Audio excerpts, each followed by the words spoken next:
¿Qué tal? Buenas noches. Esta es mi columna literaria que tendré el agrado de presentarles a ustedes de vez en cuando a través de mi canal, de mi nuevo canal, eh, Ramiro Padilla Oficial.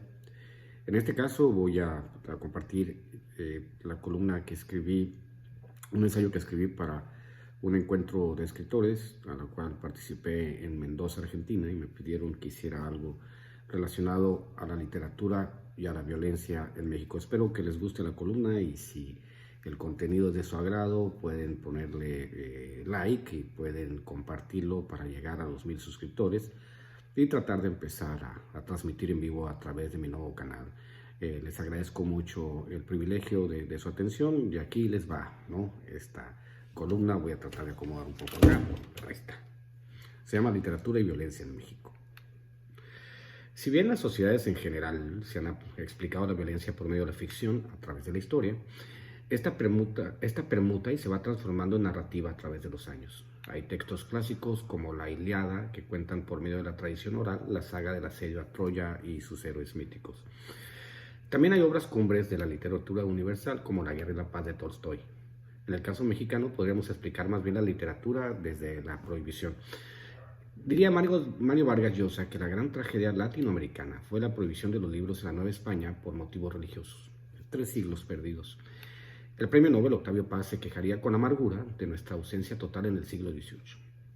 Mientras los franceses llegaban a la Ilustración, las colonias españolas estaban inmersas en la barbarie y la ignorancia.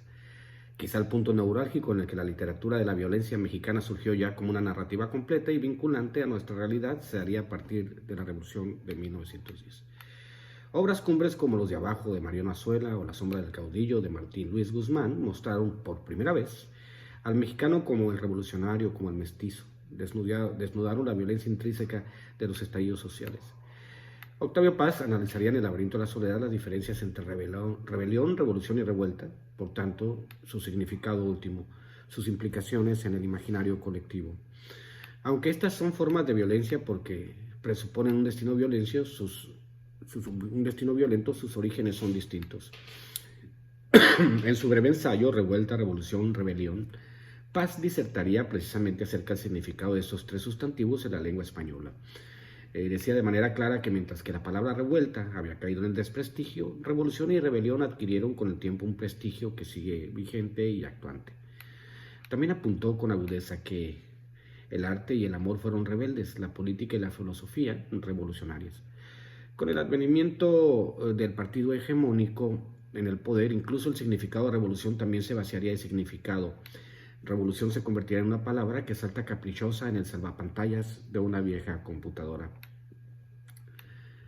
Del periodo priista mexicano, con pocos cambios, llegaríamos a la guerra sucia de los 70s y los abusos de los sistemas de inteligencia mexicanos en contra de los rebeldes. La revuelta estudiantil del 88, que saldaría con un número indeterminado de muertos, traería a su vez una narrativa específica de la violencia estatal. De ahí surgirían libros como La noche de Tlatelolco de Poniatowska, Los días y los años de Luis González de Alba y Palinuro en México de Fernando del Paso. El sistema político mexicano entraría en un lento declive a mediados de los 80s, lo que haría que para el año 2000 una fingida alternancia democrática se instalaría vía un pacto entre las élites. No es sino hasta el 2006 que la violencia en México adquiere un nuevo significado. La desigualdad social, como pocas en el mundo, sería el perfecto caldo de cultivo para que un nuevo tipo de violencia apareciera. Violencia que haría aparecer a la guerra revolucionaria como un juego de niños. Asistimos al festival macabro de los colgados, descuartizados y desaparecidos. Entonces los narradores mexicanos encontraron una beta por explotar. Surgieron los componentes de una nueva literatura pegada a la realidad que vivimos. Había que explicar o intentar comprender este fenómeno inédito de nuestra historia, la cesión de grandes zonas de territorio al crimen organizado. Mientras el Palacio Nacional y los gobiernos estatales y municipales inventaban las formas más creativas de robo al presupuesto, los narcos se convertían en autoridad. Weber decía, que el Estado debe reservarse el monopolio del uso de la fuerza, pero en México simplemente el Estado abdicaba de su responsabilidad, lo que dio espacio para un nuevo fenómeno, la literatura del narco.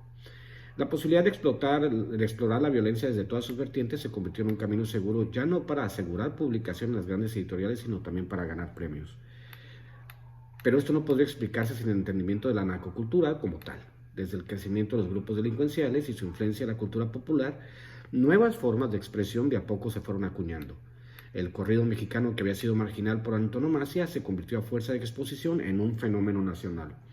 Surgió una parafernalia, una manera de conducirse, una idea malsana de la hombría y el machismo. La literatura del narco mutó hacia las plataformas de streaming y los realizadores se dieron cuenta que había una mina de oro en las historias de los narcos. Estas plataformas están llenas de narcohistorias. Hay ahora una sacralización de la vida de los hombres que pareciesen extraídas del cine hollywoodense, modernos Robin Hoods que benefician a las comunidades en las que se asienten. Excluyen, por supuesto, en aras de romantizar los personajes que son asesinos implacables, capaces de ejecutar niños y mujeres inocentes, de atormentarlos. Y en la literatura no podría ser diferente. Quizá uno de los temas más interesantes en la historia de la humanidad es esta pregunta que puede que no tenga respuesta. ¿Son algunos pueblos, algunas sociedades por genética o por educación más proclives a la violencia que otras? En Sudamérica se padecieron como una enfermedad las dictaduras militares, golpes, azonadas, cuartelazos, de los cuales los mexicanos estuvimos siempre vacunados. Podríamos incluso trazar una línea temporal que terminaría en Bolivia hace menos de un año. Pero la violencia es de signo diferente. Mientras en Sudamérica todo tipo de violencia puede llevar de manera directa o indirecta a las diferencias ideológicas y políticas, en México la violencia del narco es derivada de simples motivos económicos, lo cual representa una doble tragedia. Hay una obra ensayística y periodística en México que es testimonio de esta realidad. Pérez Reverte escribiría La Reina del Sur. Autores contemporáneos como Antonio Ortuño, Elmer Mendoza o Emiliano Monge, entre otros, explicarían por medio de sus novelas la violencia contra los migrantes o la violencia del narco en general.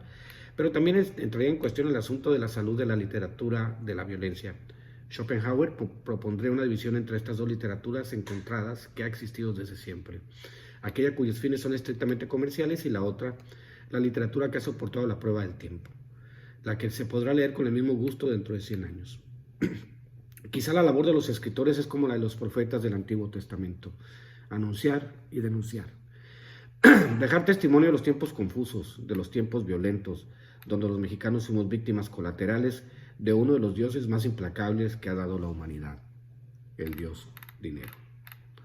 Muchas gracias y espero se suscriban a mi canal y aquí nos vemos dentro de poco. Espero subir hoy o mañana uno de mis cuentos, de alguno de mis libros de cuentos. Les mando un abrazo y muchas gracias por suscribirse a mi canal. Buenas noches.